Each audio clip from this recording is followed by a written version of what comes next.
estudando e meditando sobre a palavra de Deus nesses últimos dias, o Senhor me levou ao livro do Apocalipse, no capítulo 7, do versículo 9 ao versículo 14, onde nós vemos a visão dos mártires na glória, onde o apóstolo João nos diz sobre aquilo que ele viu, sobre os mártires no céu.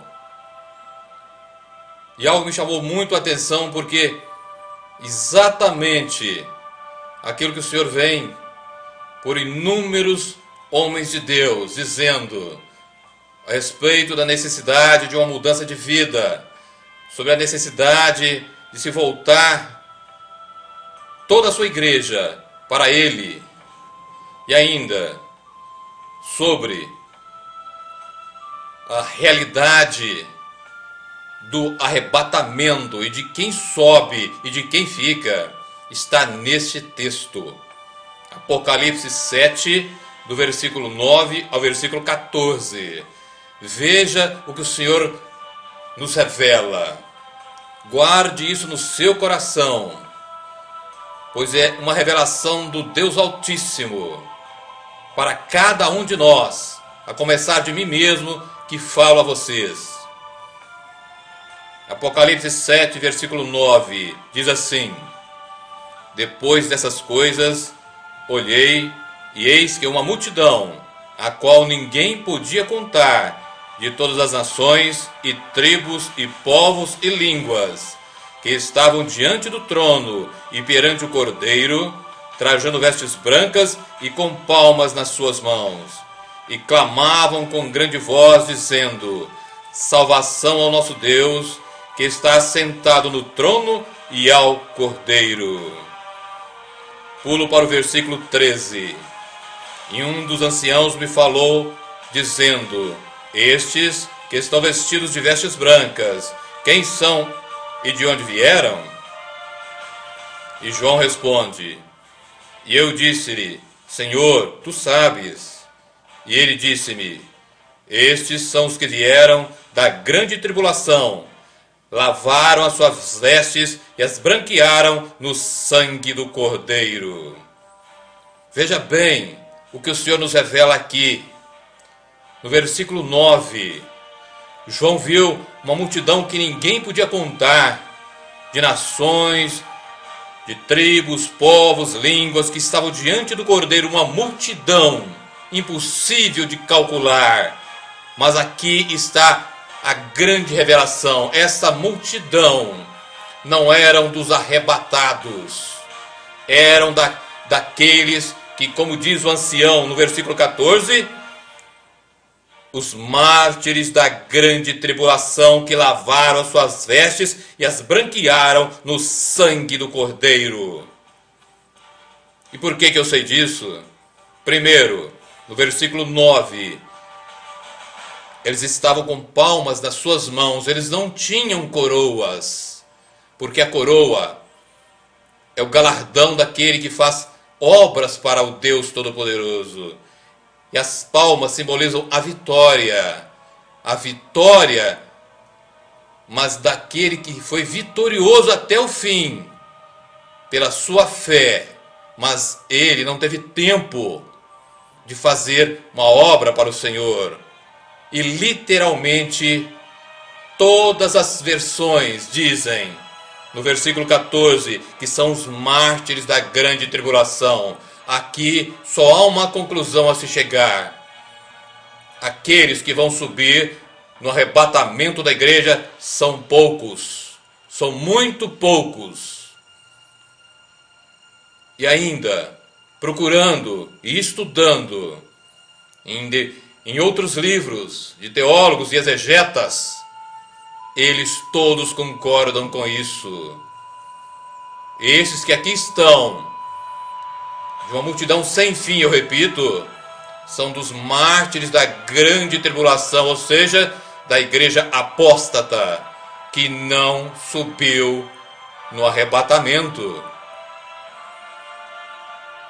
E eu, neste momento, fui levado pelo Senhor ao Evangelho de Mateus, no capítulo 7, versículos 13 e 14, quando o Senhor me responde: por que são poucos?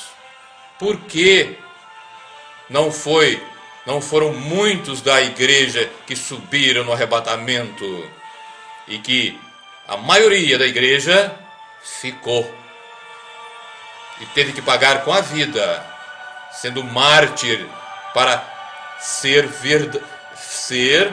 sim, um verdadeiro cristão e ir morar para o céu.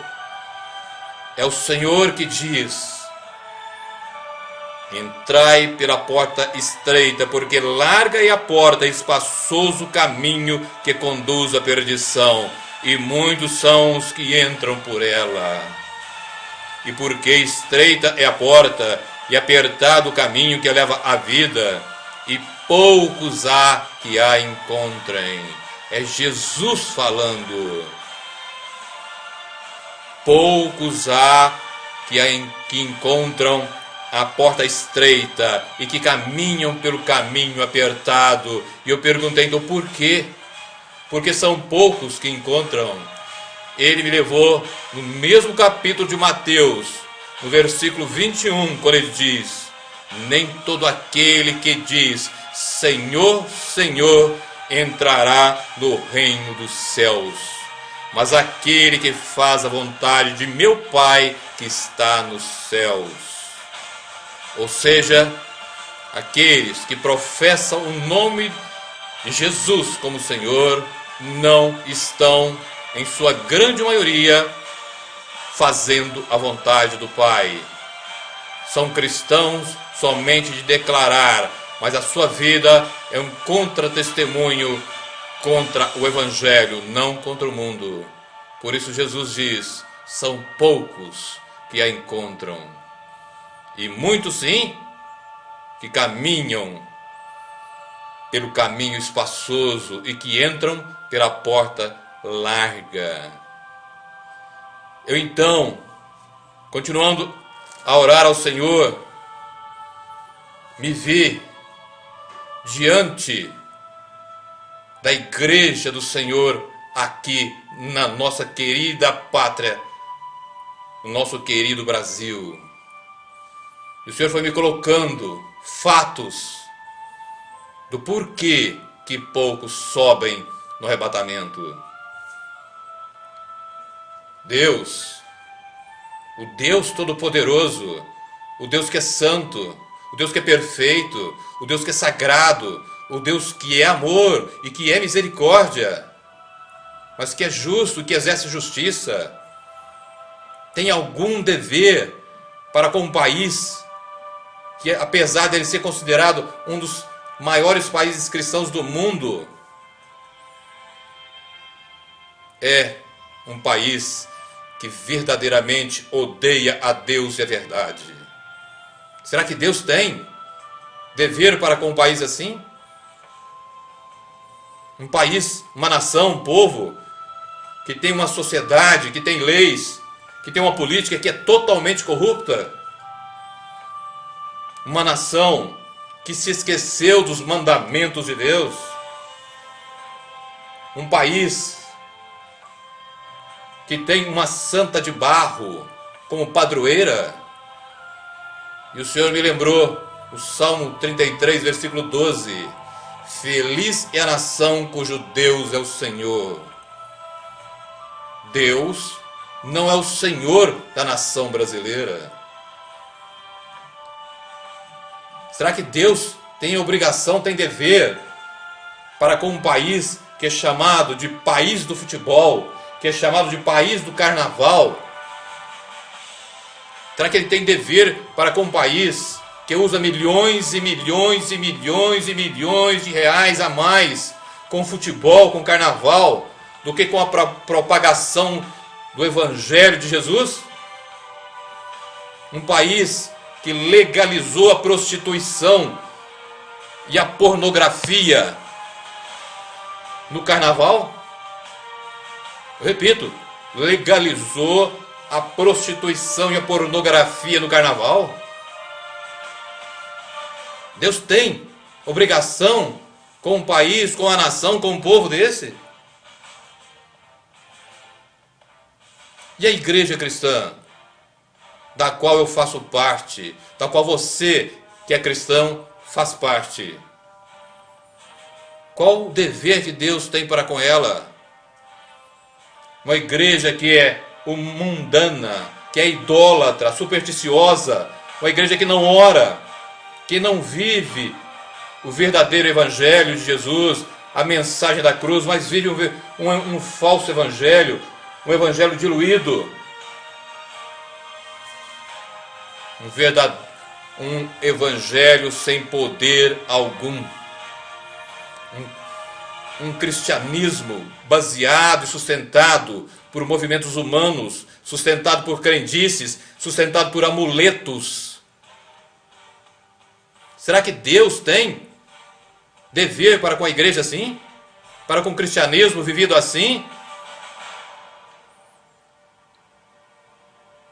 Os cristãos, entre aspas, acreditam muito mais numa rocha ungida, um telefone ungido